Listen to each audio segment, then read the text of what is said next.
బెరిత్ ఒలాం. బెరిత్ ఒలాం అనంటే నిత్య నిబంధన.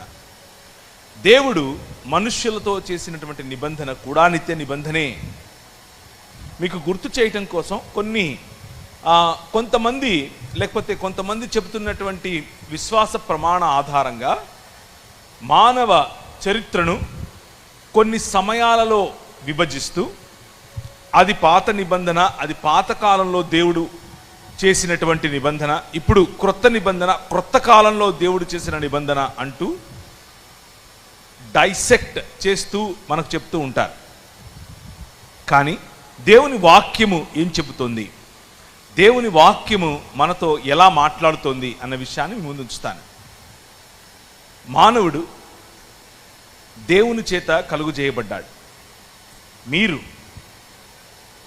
నేను, మనమందరం దేవుని స్వరూపము, దేవుని పోలిక చొప్పున చేయబడినటువంటి మానవ సమాజం.